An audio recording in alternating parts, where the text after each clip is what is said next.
mimi biashara yangu nzuri, nimekosa mtaji tu. Amesahau sehemu ya mtaji ameizika kwenye bidhaa isiyofanya, isiyoenda. Very true. Supplier kapunguza bei. Yani supplier anaondoa dead stock. No, wewe unaenda kununua dead stock unahamishia kwako.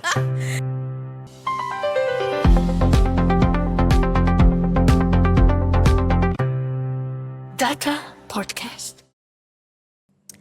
Welcome to another episode of Data Podcast, ambayo yuko proudly sponsored na Oza Digit, ambayo hii ni platform ya usimamizi wa biashara pamoja na Bongo Brothers. Hapa Data Podcast bwana, tunasema tunageuza data kuwa maamuzi, halafu maamuzi yanakuwa mafanikio ya kibiashara, ya kifedha na maisha kwa ujumla. I am your host, Faithbeth Mkenda. Tumekuwa tukina muda mzuri wa kujadiliana masuala mbalimbali ya biashara, na topic yetu ya leo ndio inayokwenda kujibu sasa kwa nini biashara nyingi zinakufa. Kama mfuatilia episode zilizopita, tumeelezea njia na namna mbalimbali ya namna biashara zinazoweza kufa, namna ambavyo biashara inakufa tu pale ambako unanunua mzigo na mambo mengi mazuri sana. Hivyo kama hujafuatilia episode zilizopita, please do so. Kama kawaida, siko peke yangu, niko na mtaalamu wa usimamizi wa fedha na miundombinu yote ya kibiashara pamoja na usimamizi na maboresho ya small and medium enterprises, biashara ndogo na biashara za kati. Yeye ndiye anayehakikisha sasa unapoanzisha biashara usiishie tu kuanzisha biashara, bali uhakikishe kwamba biashara yako inakuwa sustained na inakuwa zaidi. Kupitia nini? Kupitia data. Huyu si mwingine bali ni Engineer Kabenda Balete. Engineer. Naam. It's so nice to have you here today. Nzuri sana.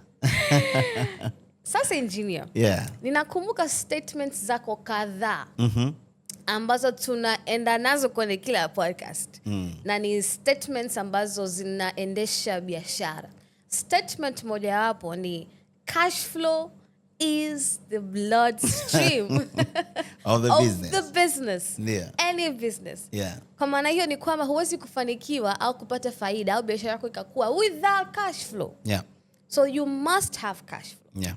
Lakini ili cash flow sasa tuipate, si lazima sasa biashara iendelee, lakini pia lazima zile bidhaa tunazonunua zitembee. Exactly. Sasa topic yetu ya leo, natamani tudiscuss namna ambavyo biashara inaweza kufa kutokana na bidhaa zilizonunuliwa. In other words, dead stock. Namna ambavyo dead stock inapatikana, lakini pia namna ambavyo biashara bidhaa inaponunuliwa muda mrefu halafu haiendi, inasababisha biashara hiyo kufa. Yeah. Naomba tueleze kidogo kuhusu hiyo.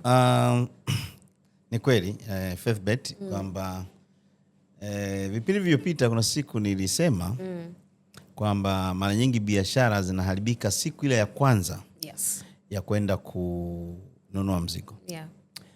Na nilisema watu wengi wanapotaka kuanzisha biashara huwa hawafanyi upembuzi yakinifu. Upembuzi yakinifu watu nasema, wataalamu wasema feasibility study. Ndio. Kwamba unataka kwenda kununua mzigo, lakini ni either umeambiwa na mtu kwamba bwana biashara fulani inalipa. Ndio. Kwa hiyo sasa unaanzaje? Yani pale unaenda unanunua hizi 20, unanunua hizi 10, kuna bidhaa za chini na sasa wa maduka wanaita maduka ya mangi. Wanakuambia kuna bidhaa za chini na kuna bidhaa za juu. Washasema kabisa za chini ndio zinatembea. Ndio. Za juu ni kama urembo, yani unaweka ili onekane duka limejaa. Sasa hapo ndipo mwanzo wa kutengeneza bidhaa zilizokufa au dead stock. Yes. Na unawezaje kujua bidhaa inaelekea kuwa dead stock? Kitu cha kwanza unatakiwa, kabla ya kujua bidhaa inaelekea kwa dead stock, lazima kwanza ujue kwa nini ununue bidhaa fulani na fulani usinunue.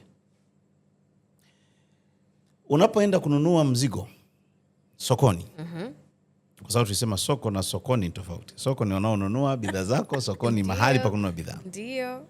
Kabla ya kwenda kununua lazima ujiridhishe kuna uhitaji. Ndio. Ambao tunasema wataalamu wanasema demand and supply. Kwamba kuna watu wanahitaji bidhaa yako na wewe umeenda kuitafuta hiyo bidhaa uje wauzie. Bahati mbaya watu hawafanyi upembuzi wa kutosha kujua kwamba bidhaa gani aende kununua na ziwe ngapi. Kwa hiyo mtu anakimbia kwa kusimuliwa. Ndio. Anaenda ananunua mzigo analeta bila kufanya uchambuzi wa kimaeneo, nguvu ya manunuzi ya watu, idadi ya watu ambao watanunua hizo bidhaa, washindani walioko karibu yake. Kwa hiyo unajikuta mtu ananunua mzigo anauleta dukani, mambo yote hayo hajayafanya. Na tunaposema upembuzi yakinifu ndo huo. Kwa hiyo akishaleta ule mzigo, mara nyingi mwanzo wa dead stock unaanzia hapo. Ndio.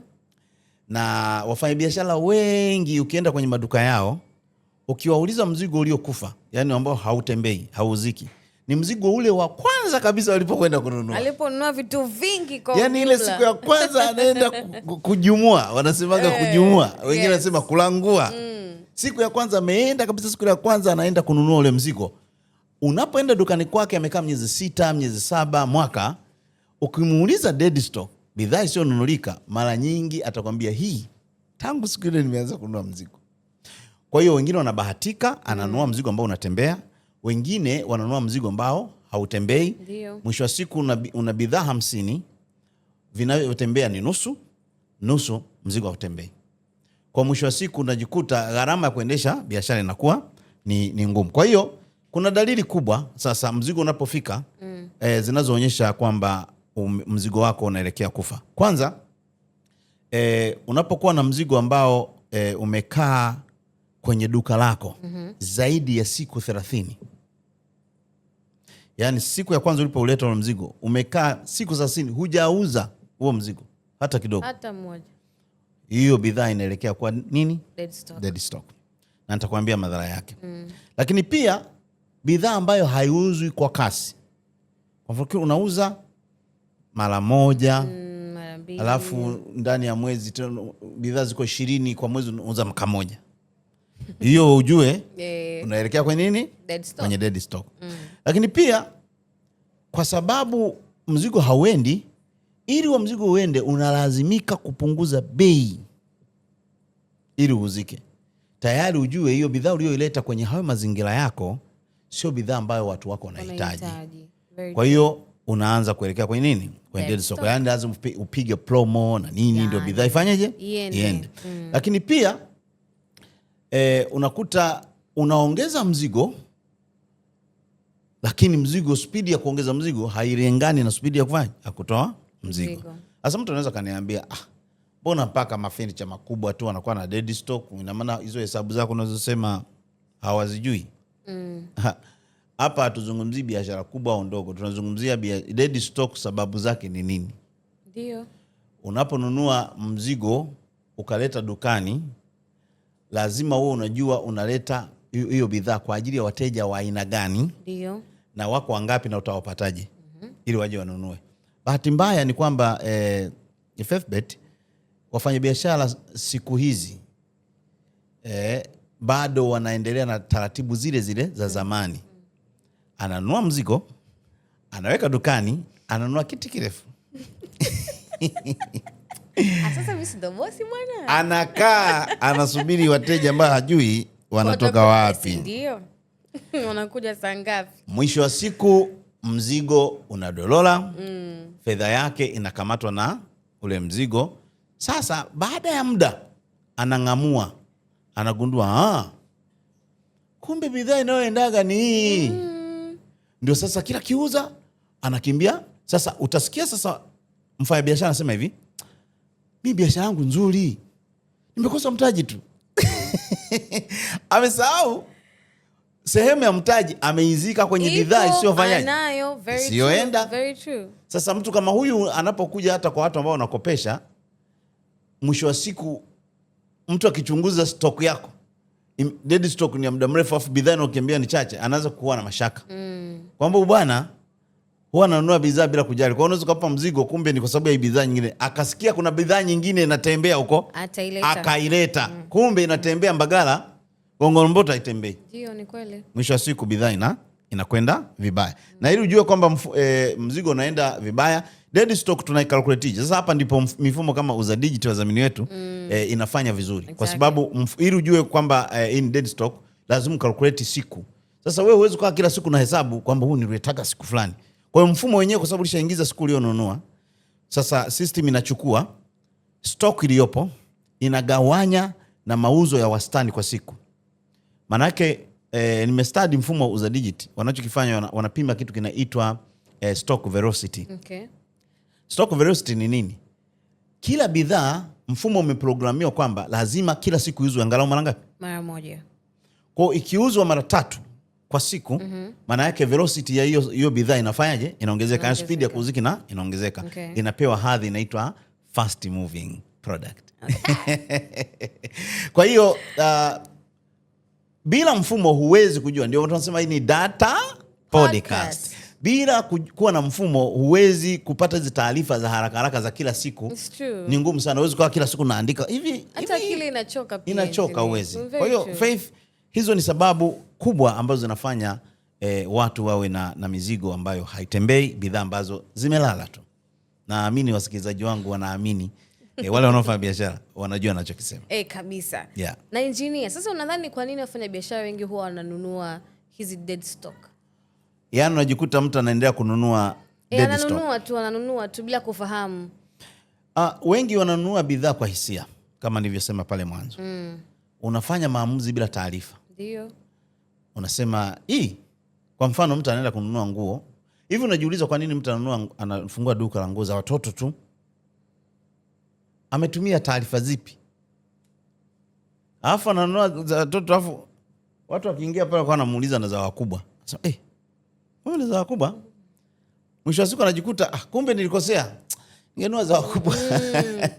Kwa hiyo kununua bidhaa kwa mihemko,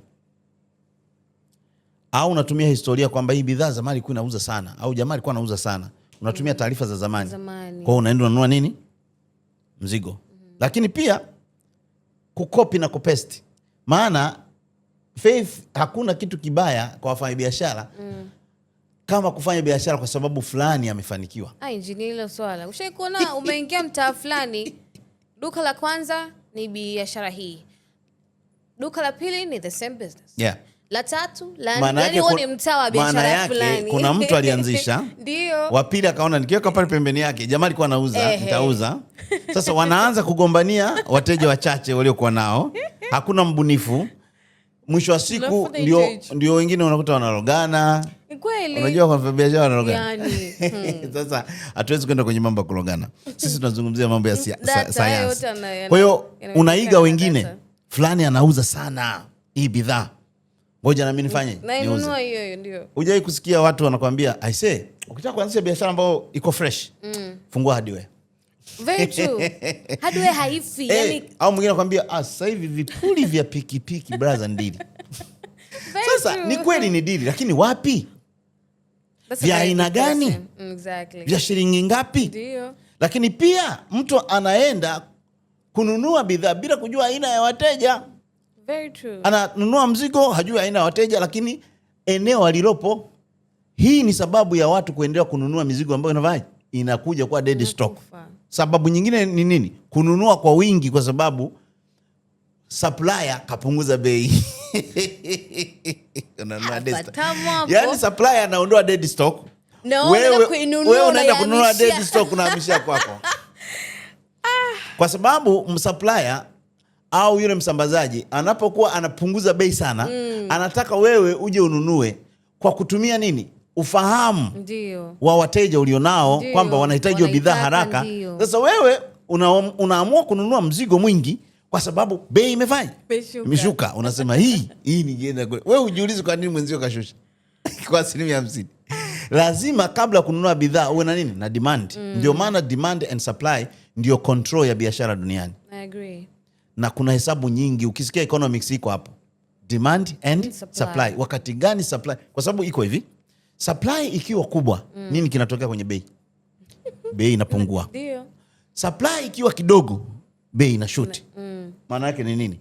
Yaani bidhaa zikiwa chache, wanaotaka wanakuwa wanaongezeka, watu wanaouza wanabadilisha bei kwamba mimi nayo peke yangu. Ndio. And you will buy, you have no choice. Exactly. Bei zikishakuwa nyingi, bidhaa zikishakuwa nyingi, kila mtu anayo, kila mtu anayo. Kwa hiyo ukiringa wewe, mimi naenda kwa yule. Si ndio? Sasa wewe umepunguziwa bei. Kila mtu ameenda kununua, mmekuja mmepanga kwenye mtaa mmoja. Kwa hiyo discount huwa inavuta sana watu kwenda kutengeneza dead stock. Wow. Sababu nyingine ni watu ambao hawajui stock gani ina perform vizuri, bidhaa gani inauza vizuri. Kwa mfano mtu anakuwa anauza, lakini kuna bidhaa imekaa siku 60 ndio imeisha, lakini alikuwa anauza zingine, zile alikuwa anauza kamoja. Kwa hiyo ashasahau kwamba ile bidhaa velocity yake ilikuwa ndogo, ndio imeisha. Sasa mteja akija kuulizia wawili watatu, anasema hii bidhaa imeisha, kumbe tulikuwa nileta nyingi. Anaenda anasomba, sasa amesahau ameuza kwa muda mrefu. Anatengeneza dead stock. Sasa hapa ndipo pampa mfumo unakusaidia kutrack vitu vitatu. Fast moving product, slow moving product, na kujua dead stock product. Biashara inayoenda kwa spidi, biashara inaenda taratibu, na biashara ambayo kabisa imelala inakufa, ambayo mara nyingi ni kuanzia siku 60 kwenda juu mpaka siku 90. Hapo kuna danger, kuna hatari. Kuanzia 90 kwenda juu ni balaa. Sasa kama hauna, ndio maana kwenye mifumo kuna kitu kinaitwa dead stock au stock aging analysis. Okay. Stock aging analysis. Yaani mfumo unakuwa unaangalia kila siku hii bidhaa imekaa siku ngapi store. Na kuna kitu tunakiita inventory turnover rate. Kwamba mzigo wako unazunguka mara ngapi kwa mwaka? Ndio.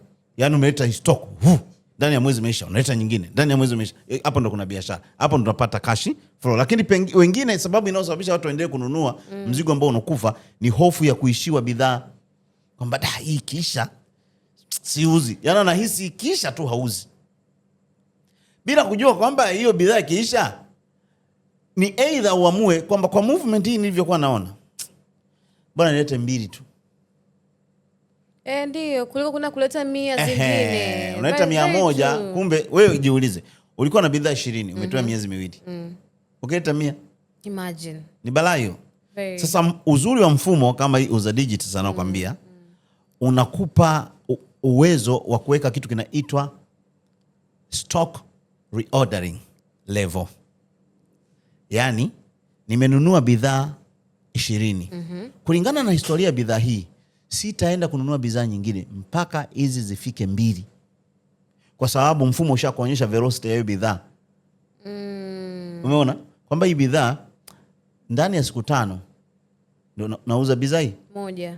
Kwa hiyo unasema okay, kama ndani ya siku 5 nauza 1, kwa hiyo nitaorder zingine zikibaki 2. Kwa hiyo na ordering labda ni Kariakoo tu, inakuchukua siku hiyo hiyo. Kwa hiyo zikibaki 2 ndio unaenda kwa order zingine. Lakini lazima uwe una monitor, unakagua. Mfumo unakuwa unakuonyesha bwana, hii usinunue zaidi ya 20 kwa sababu mzigo utakaa sana. Kwa hiyo hofu ya kuishiwa bidhaa inawafanya watu wengi wakimbie kununua. Na nilikwambia bidhaa ile ambayo haitembei imekamata hela zako. Kale kanako tembea ndio sasa mtaji umekamatwa na bidhaa ambayo haiendi. Kale kanako tembea ndio sasa mfanyabiashara anasema ningepata mtaji nikaongeza hii bidhaa hii. Sasa hajui aongeze mpaka kiwango gani? Ndio. Unaweza kujikuta hata hiyo ambayo inatembea ukiongezea zaidi na yenyewe unatengeneza nini? Dead stock. Kwa hiyo sababu nyingine ambao watu wanaendelea kununua ni kwa nini? Ile nilikwambia kwamba watu hawafuatilii bidhaa inafanyaje, inafanya vizuri au haifanyi vizuri, kwamba mara ya mwisho hii bidhaa kuuzwa iliuzwa lini. Kwa hiyo hizo ni sababu ambazo Faith zinasababisha watu waendelee kununua bidhaa ambazo zinafanya zinasababisha kukamata pesa na fedha isitoke kabisa kwenye mzigo, na mwisho wa siku mabiri yanakutaka mzigo haujauzika. Kumbuka huko mbele tutakuja kuwafundisha aina za gharama. direct and indirect cost, variable and fixed cost. Yani gharama zinazobadilika, gharama ambazo hazibadiliki, gharama za moja kwa moja na gharama ambazo sio za moja kwa moja. Kwamba kuna gharama zingine kwenye biashara uuze au usiuze lazima uziingie. Unquestionable. Hizo ni sababu Faith ambazo zinasababisha. Ulivyokuwa unaongelea kuhusiana na hofu ya kwamba hii bidhaa haitouzika. Unajua kuna namna, sijui kama ni Tanzania au wafanyabiashara wote, kuna mentality kwamba as long as nina duka, duka langu lazima lionekane limejaa wakati wote. Yani duka likiwa kuna sehemu bidhaa hazipo, ni kama ni sifanyi vizuri. Furaha yake, furaha yangu ni duka lijae, hata kama siuzi. Wateja wakiona limejaa watanunua. Wataona mimi nimefanya biashara vizuri. Sasa FaithBet umeleta kitu ambacho ni very sensitive. Hiyo ndio inaitwa saikolojia ya wafanyabiashara wengi wa Tanzania. Furaha yake ni kuendelea kuona mzigo upo hata kama uendi. Ni kweli. Akiuza tu ili aongeza 6. Anaongeza. Na mtu anaweza kaenda kukopa hela aongeze bidhaa ambayo hayuziki, ili hali ipo pale kwenye shelf naonekana imejaza duka. Anasema duka hivi watakuja tu. Watakuja. Hamna mkakati, hamna chochote. Moja ya kazi ambazo mimi nazifanya FaithBet kwenye taasisi ya makampuni mbalimbali, biashara za ndogo, za kati, za juu, ni kuwatengeneza vitu vinaitwa sales strategic plan.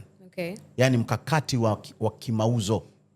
Tunaangalia bidhaa moja moja, unaweka target kwamba ili nifikie milioni kadhaa kwa mwezi au kwa miezi 6 au kwa mwaka, lazima kila siku niuze idadi ya bidhaa fulani. Sasa ili niuze idadi ya bidhaa fulani nahitaji watu 3. Ndio. Au mmoja au wawili. Lakini huyu mtu atakuwa anafanya hiki kila siku. Kwa sababu huwa sisi tunapofanya tunaita sales forecast. Tunasema hivi, ili upate mteja mmoja, lazima na conversion rate ya 10%. Kwamba watu upate leads 10 ili upate mteja mmoja. Kwa hiyo ukitaka 1,000, you know what to do. Yes. Unahitaji leads 10,000. Kwa hiyo hizi hesabu ndizo ambazo watu tunafanya, alafu tunatafuta channel sasa. Wateja watapata taarifa zangu namna gani. Nakumbuka ili hizi dead stock ziondoke, lazima uuze matokeo ya bidhaa, usiuze bidhaa. Very true. Hakuna mtu anayenunua bidhaa Faith. Hayupo. Ni kweli. Kwanza watu wapendi kuuziwa engineer. Mteja hanunuagi bidhaa wala hanunui huduma. Mteja ananunua maumivu, relief. Yes. Yaani na maumivu anataka kupunguza maumivu. Yes. Akipata bidhaa inayoondoa maumivu yake anainunua. Kwa hiyo technically hanunui ile bidhaa, ila ananunua relief. The aftermath of the product. Mteja ananunua usalama. Safety. Kama anaona kuna hatari na bidhaa inaondoa ile hatari, anaenda ananunua. Mteja ananunua tunaita nini? Self esteem. Yani ile hadhi, nikiwa na tunda, simu ya Apple. Ndio. Na gari fulani. Thamani nafanyaje na gari fulani. Kwa hiyo ananunua comfortability. I agree. Ananunua luxury. Hanunui bidhaa yako. Kwa hiyo hii ni sayansi ambayo huwa tunawafundisha wafanyabiashara. Kwamba unapouza, wewe ujiulizi, FaithBet ulishaenda kwenye mabasi ya kwenda mikoani, wewe ushawahi kupanda? Ukakuta wale jamaa wanauza. Hauzi sabuni. Kwamba hii inaondoa halala, mapunye. Sasa very true. Anajaribu kukuonyesha bidhaa yake inakuondoleaje maumivu. Hivyo ndivyo ambavyo unataka utangaze biashara yako kwenye social media. Utaki kutangaza, mimi nauza sabuni, kila mtu anauza sabuni by the way. Kwa mfano ukiwa unauza maji, utasemaje? Ni matamu au? Maji hayana ladha. Unayauzaje? Unatangazaje? Kwa hiyo lazima ujue saikolojia ya wanunuzi. Ni kweli. Exactly. Ni kweli. I agree. Yes. Engineer. Yep. I love this. This is good. I love this. Watu wanafurahia, wanaendelea kuenjoy wanapoendelea kuangalia that podcast pale YouTube. Ziko nyingi sana. Wanaulizia namna ya kufanya. Hii inaonyesha namna ambavyo kila mmoja sasa anashtuka. Tumepata feedback nyingi FaithBet. Feedback nyingi, nimepata feedback nyingi, watu wanasema yani umetuokoa. Kuna kijana mmoja anambia, kaka sasa mimi nauza vitu vidogo vidogo, yani umeniokoa. Nauza vitu vidogo vidogo, kwa hiyo nikiuza hata sijui nimechukua faida au nimechukua. Nikamwambia kaka, unahitaji mfumo hata kama unauza pipi. Hata kama unauza robo ya unga, unahitaji mfumo. ili uonyeshe robo ni shilingi ngapi ya manunuzi na shilingi ngapi ya kuuza. Ile tofauti ndio itakutengenezea faida, na ukishaweka matumizi yako ya siku, lazima ujilipe mshahara au posho kwa siku au kwa mwezi, inategemea na nature ya biashara yako. Lakini bila mfumo utauza 200,000. Kwenye 200,000 faida shilingi ngapi hujui. Ukipata shida ya 30,000 unachukua, kumbe kwenye 200,000 faida umepata 20,000 au umepata 5,000. Umeshakula mtaji. Umeshakula mtaji. Ulishawahi kuona mtu ananunua mzigo, anauza, alikuwa amenunua sukari kilo 50. Sawa? Ameuza sukari imesha, ila hela ya kununua ile kilo 50 tena haipo. Unajua sababu? Kala faida na mtaji. Kala faida. Kwa hiyo Uza Digit ni mfumo ambao unaweza kuwasaidia watu. Ndio maana tunafurahia kwa sponsored na Uza Digit. Kabisa, we really appreciate Uza Digit. Na engineer, unajua the more we talk about this, natambua kwamba hata yule mfanyabiashara anapokuwa ameweka mfumo vizuri, biashara yake anaiendesha kwa data, anaishi vizuri, anakuwa hana stress. Kuna stress ndogo ndogo huzihitaji. Let the mfumo handle that for you. Exactly. Kwa sababu kuna stress inaweza kupelekea hata depression.